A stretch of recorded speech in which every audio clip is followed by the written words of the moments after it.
Whitehall, Glens Falls. It's 8 o'clock.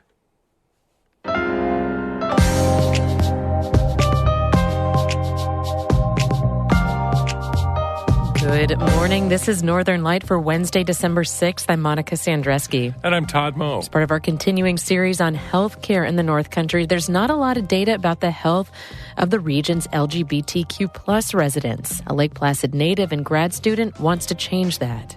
It's our responsibility as healthcare providers and as public health professionals to look for inequities and address them. And we won't know about inequities and health disparities unless we look for them.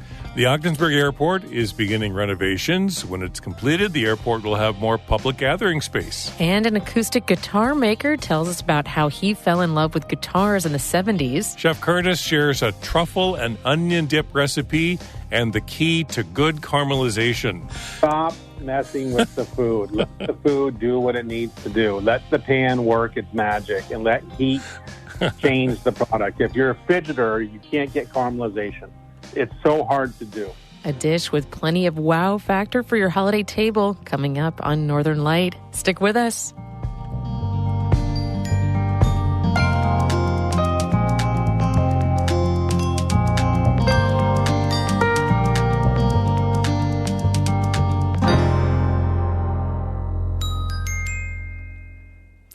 Broadcast of Northern Light here on North Country Public Radio is supported by Mountain Orthotic and Prosthetic Services, a full-service practice committed to providing care for patients of all ages with offices in Lake Placid, Plattsburgh, and Malone. Details and referrals at mountainonp.com.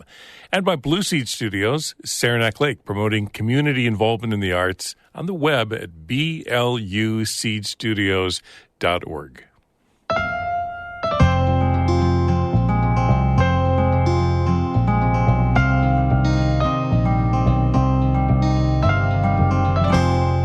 This is Northern Light. I'm Monica Sandreski. And I'm Todd Moe.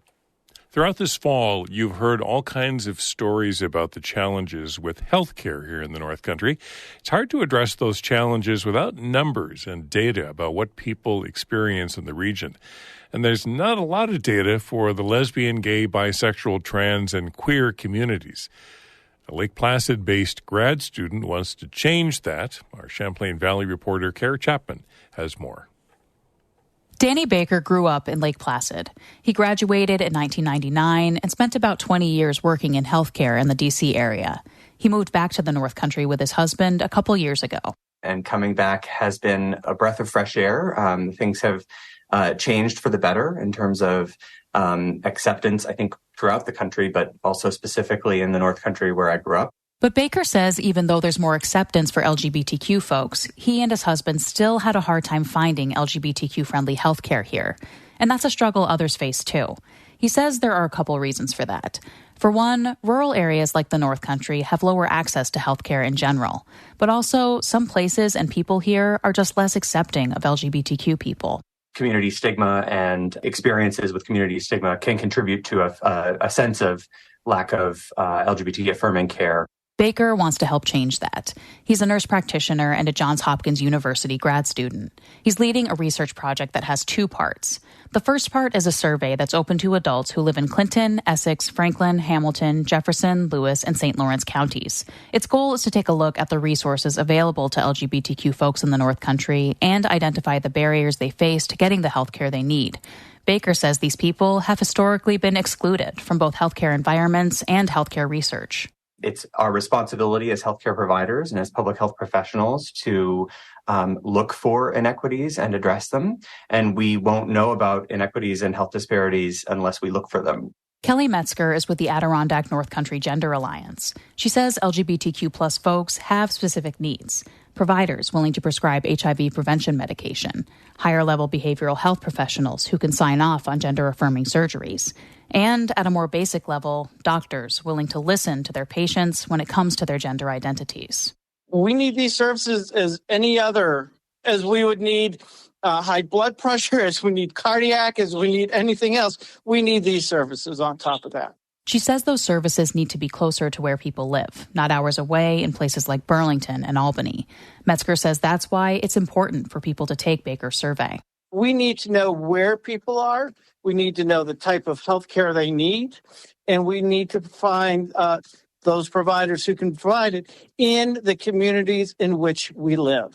Andrea Whitmarsh is with the Essex County Health Department. She says getting specific data about the region's LGBTQ population is a big reason her agency is a partner on Baker's project. Any way that we can kind of gather that information and then help to share it and put it back out there, not only for those folks, but for the providers that may be interacting with them. That's something that we've just really found a lot of value in. The second component of Baker's project centers on those healthcare providers.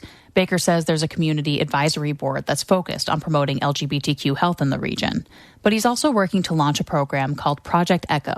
Baker says the idea behind Project Echo is to enhance rural health.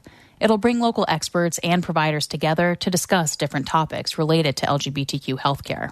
And providers can actually present cases that they experienced in their care and solicit input on how other providers in the area would approach that patient circumstance, for example. The healthcare survey is open until December 31st. Baker says it's completely anonymous, and the information will only be shared with Johns Hopkins University and North Country Health Departments. Kara Chapman, North Country Public Radio. We have information about how to take the North Country LGBTQ health survey on our website, ncpr.org. You can also check out the stories from our healthcare series, Imperfect Solutions, Rural Healthcare in the North Country.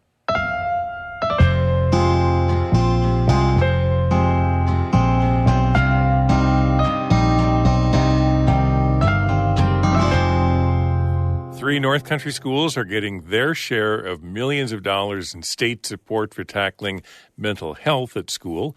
Governor Hochul announced more than $5 million to establish school-based mental health clinics. It's part of her $1 billion plan to improve mental health care across the state. There are already nearly 100 school-based mental health clinic sites around the North Country.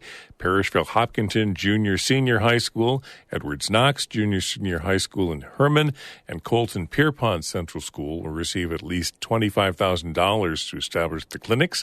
The clinics will help identify students' mental health needs earlier and work with families. A new primary health care center is now open in Malone. Hudson Headwaters Family Health at Malone is on the Alice Hyde Medical Campus. The office has 2 providers for all ages, 1 family nurse practitioner and a physician's assistant. Another family nurse practitioner will start seeing patients in February. North Country Assemblyman Billy Jones said in a statement, the new facility helps to ensure more people in the region have access to much-needed health care. Hudson Headwaters is a federally qualified health center, which opens it up to federal grants.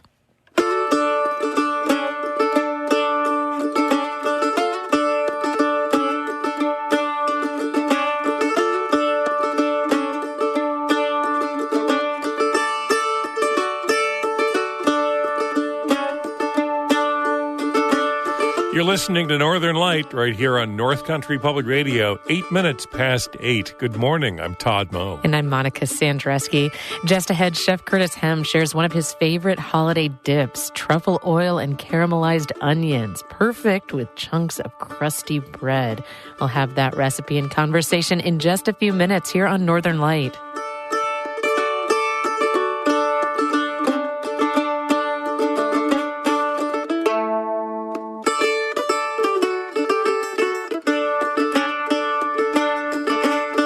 Music by Eddie Lawrence in Moira. Northern Light is supported by North Country Children's Museum, Potsdam, with hands-on and minds-on exhibits and programs for children 12 and under and their families. Open Wednesday to Sunday, 10 to 5, northcountrychildrensmuseum.org. And by St. Lawrence Nurseries, Potsdam, accepting orders now through April 12th for cold hardy fruit and nut trees. Details at slngrow.com. Before the end of the month, take a moment to help keep NCPR strong in 2024 with a year-end gift. You can give at ncpr.org/give or email us ncpr.org. Thanks and happy holidays.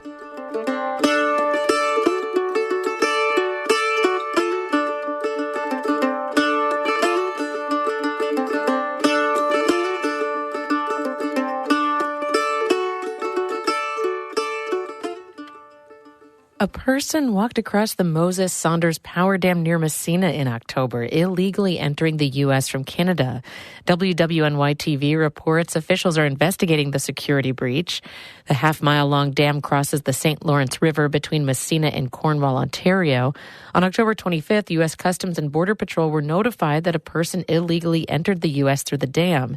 The individual was found 2 miles away. The person was later sent to the processing center in Buffalo. The New York Power Authority, which operates the U.S. side of the dam, told WWNY-TV in a statement that safety and security are a top priority and that they'll be doing an internal investigation along with reviewing dam policies. The Ogdensburg International Airport will begin its renovation project next week. The multi-million-dollar remodel will expand the airport and include more public gathering space. Catherine Wheeler reports it's part of the state's $230 million effort to revamp upstate airports. The airport's renovation plan includes expanding the lobby and baggage claim, adding more bathrooms, and upgrading security and Wi-Fi. Ogdensburg Bridge and Port Authority Executive Director Steve Lawrence says the goals for the updates are twofold. One is providing better service for air travelers. But it's a small airport, so for most of the day, it's empty. So Lawrence says they've come up with a new idea on how to use the space. It reimagines a small airport terminal as a bright, welcoming facility that can serve both the airport and the larger regional community. Lawrence says the design revolves around an enhanced airport terminal, what he calls the Great Room. When it's time for flights, it's a regular airport terminal with a ticket desk, security, baggage claim, the works. And then there's space for gatherings. The public side of that is when the airport's not in use, we could do things such as weddings or seminars or conference and totally separate and partition off the Great Room from the airport operations. So you could still take in flights, but yet you could have something going on in the Great Room that would serve a public need. Lawrence says the Ogdensburg Airport took a big hit during the COVID pandemic. Low-cost carrier Allegiant pulled its service, and so did the essential air service carrier SkyWest. Contour took over in 2022 with flights from Ogdensburg to Philadelphia. Lawrence says they recognize how those changes have affected travelers. We're looking at different low-cost carriers to try to get them to come back to Ogdensburg. And I know when Allegiant was going strong, when we did have that, it was quite a good thing to have for this area, and that people could access other parts of the country fairly easily and without a lot of hassle. Lawrence says the project is estimated to cost more than $21 million. It's received $18 million in state funding, along with some FAA improvement money. Lawrence says the first phase of construction starts next week. They'll be moving some things around and reconfiguring utilities. That should be complete by spring, and they'll move on to a second construction phase in the early summer. He says the construction shouldn't affect travelers right now. Catherine Wheeler, North Country Public Radio.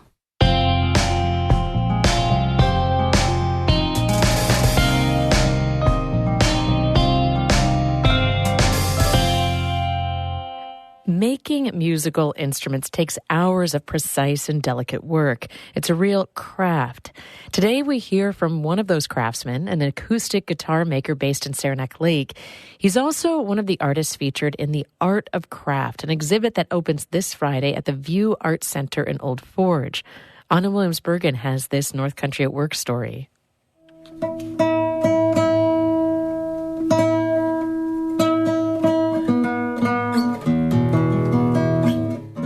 Bruce Thompson started playing guitar when he was 4.5. His dad was learning to play, and he grew up near Philadelphia, Pennsylvania, when there was a lot going on in the folk music scene. By the time I was finishing high school, I'd gotten pretty good as a folk singer, folk picker, and I was looking for a better guitar. Thompson fell in love in a repair shop outside Philadelphia. It was a Hermann Hauser, an antique German guitar that was in for some work. Thompson said its music made the walls shake, and he knew he had to have it. And I said, well, how much? And he said, $2,600. In 1971, $2,600 bought you a new car. And I said, I will never be able to afford a guitar like this. Thompson's friend gave him a book on building guitars. If he couldn't afford that guitar, maybe he could make one himself. But he didn't know anything about woodworking, and it seemed really complicated. Thompson didn't start until a few years later, when a guitar builder gave him some perspective. All instrument making happens one step at a time. And if you look at each step, it's maybe not that impossible.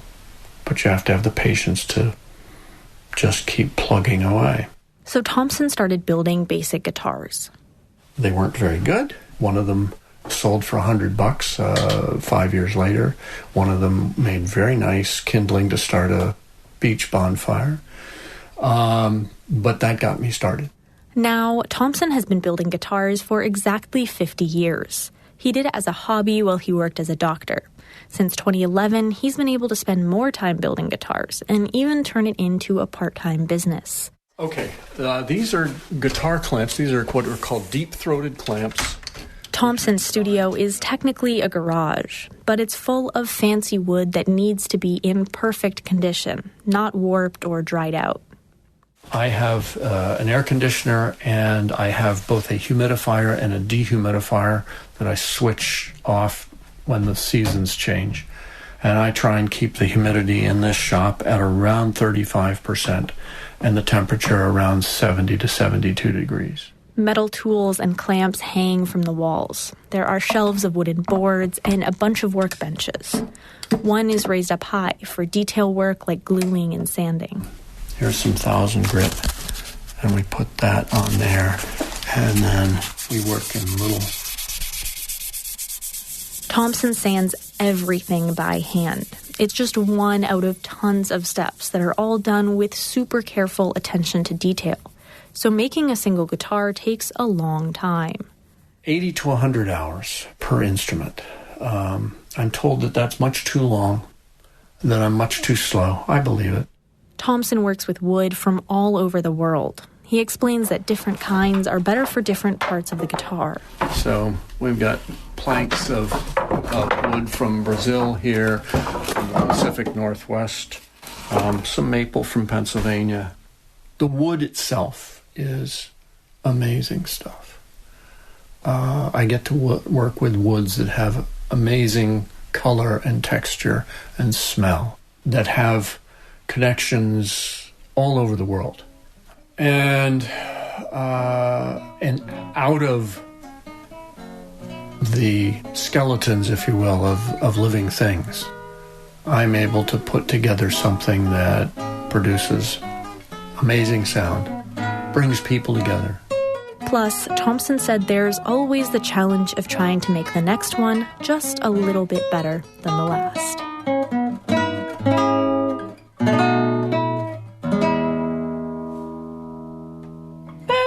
Oh, that was great. A little rough for not having warmed up. For North Country Public Radio's North Country at Work project, I'm Anna Williams-Bergen in Saranac Lake.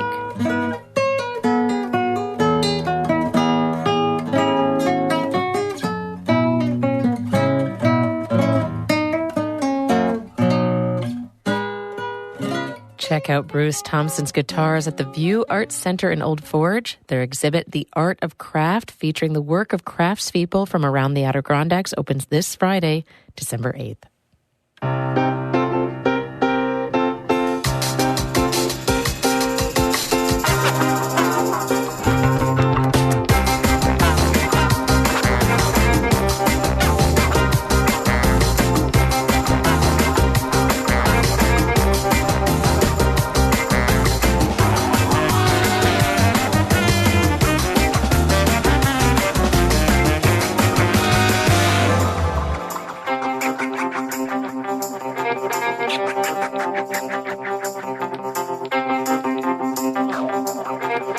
You're listening to Northern Light here on North Country Public Radio. I'm Todd Moe. And I'm Monica Sandreski. In just a minute, a homemade dip for the holiday table. That's a showstopper from Chef Curtis in just a couple of minutes.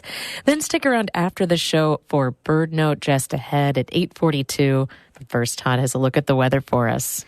Partly to mostly cloudy today. Highs in the upper 20s, low 30s, light winds out of the north-northeast.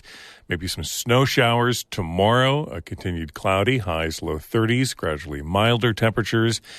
cloudy Friday, highs near 40. Saturday, cloudy, highs near 50. And highs in the low 50s on Sunday with a chance of rain, about a 70% chance of rain on Sunday, and a wintry mix possible on Monday with highs in the upper 30s, low 40s. That's the extended forecast. But gray skies for the next few days. Highs this afternoon, upper 20s, low 30s, and light winds out of the north-northeast. Cloudy, 21 degrees in Canton right now. Cream cheese, white truffle oil, and caramelized onions combine to create one of Chef Curtis Hem's favorite dips.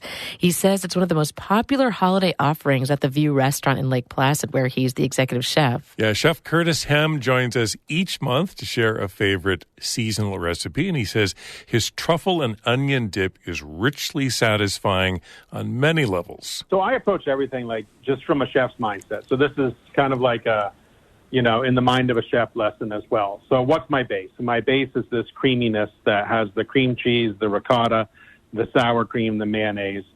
That's got some flavor agents added to it, which is the lemon juice, which is a little acidity to fight the fat, the truffle oil for that kind of earthy richness, and then kosher salt and black pepper are the two most accessible seasonings that we have.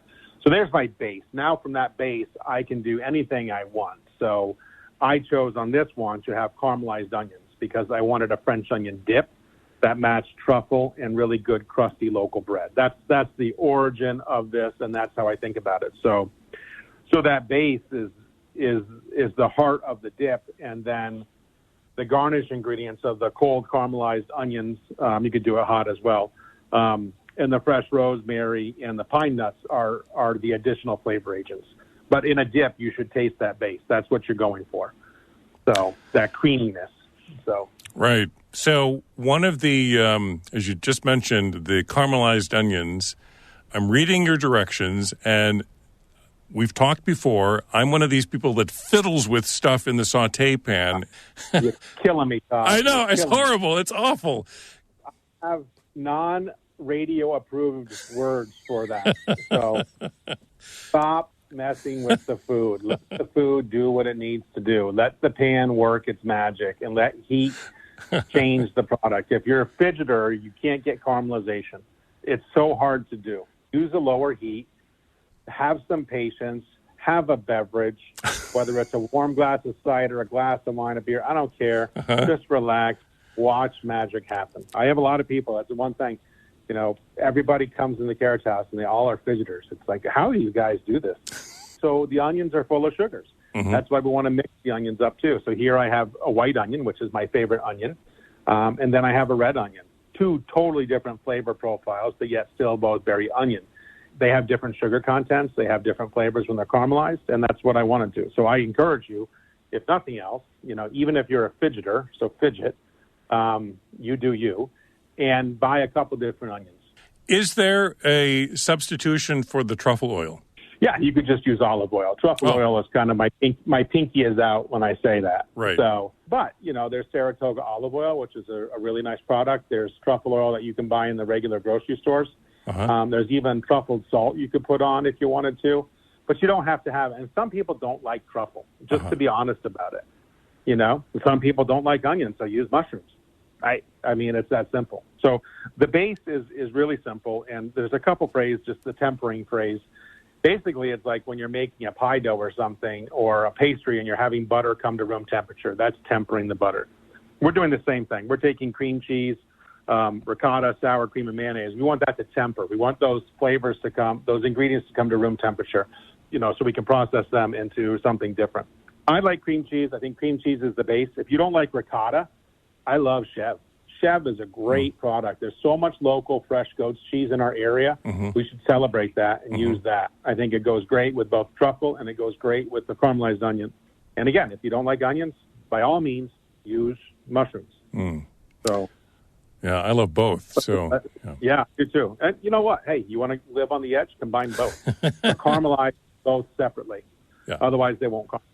Then you kind of let everything cool to room temperature, and then that's when you can kind of arrange things in your serving bowl, right? Yeah, so basically what I do is I take this, I use a rubber scraper, I scrape out my bowl, I put a big plop of that creamy base on a platter or a bowl, I take the back of the scraper, I make a well in it, I put the onions kind of pouring out of that well. If I want to put another drizzle of olive oil on there, I can. And then I put some really good sliced bread.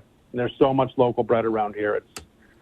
We're really lucky to have so many good bread bakeries and cheesemakers and whatnot. Yeah. So a great dip for a chunk of crusty bread. Oh, yeah. And this goes great on grilled chicken, too. I'm just going to throw that out there. Another good local product. It's a wonderful recipe. I use it for a lot of different things. You can keep this base. So if you're going to go to the trouble of making the base, make it twice. So if you've got 2 different potlucks you're going to, double up everything. So the only thing you're adding is time. I don't mean THYM, I mean TIME. So maximize your efforts here. You can use a KitchenAid mixer or even one of those like little handheld mixers with the 2 paddles. Mm-hmm. It's a great party thing. It's a great, even if it's just like a couple friends getting together. You know, this doesn't make a lot, so it's very scalable. And not many recipes are truly that way, but you can times this by 5 and get an appropriate result. No questions asked. Excellent. The only thing, it takes you longer to caramelize the onions, and you'll need a larger vessel to do that. Right. But cool. I'm going to try it. Great. Yeah, the other thing, too, I want to make mention, and I saw a post from Crown Point Farm, the ones that I've used the butter on your show before. Mm-hmm.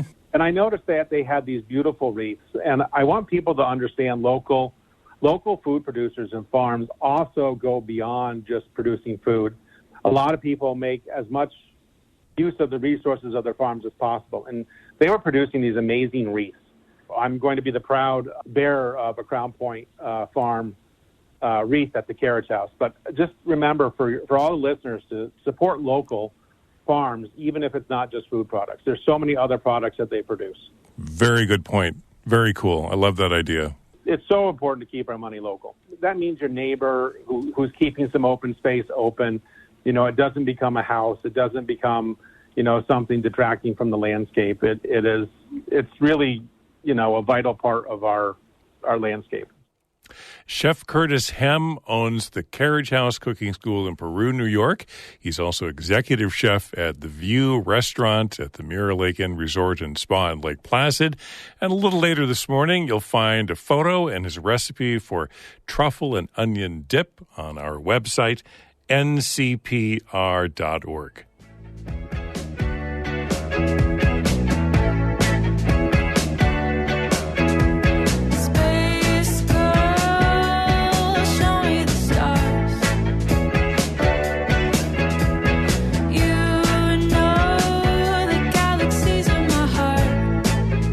There's only one space girl in Todd and mine's life, and that is Eileen O'Donoghue. You know her from her astronomy chats right here on Northern Light. And now you can join her, Todd, and me in person for an evening of stargazing at the observatory in Tupper Lake. This Saturday, Eileen and other astronomers from the Adirondack Sky Center will take us on a tour of the night sky, preview the upcoming solar eclipse, peek through telescopes, and test our wits in constellation trivia. This outdoor event is free, but space is limited, so reserve your spot at ncpr.org/underthestars. That's ncpr.org/underthestars.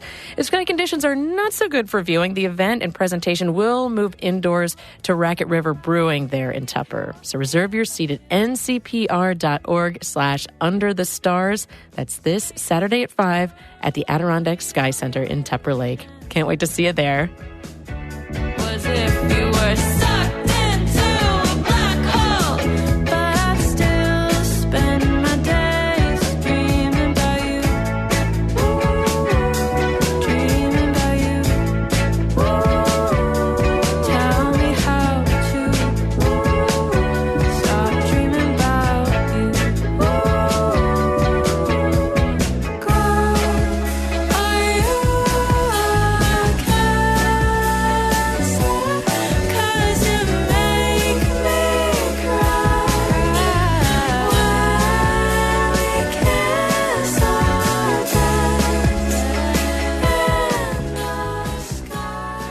That is it for the show for the day. Morning Edition continues in just a minute. Then later this morning on 1A, Jon Batiste joins us and talks about the highs and lows captured in American Symphony. That conversation with Jon Batiste later this morning on 1A between 10 and noon right here on North Country Public Radio. I'm Monica Sandreski. I'm Todd Moe. Thanks for joining us. Be well.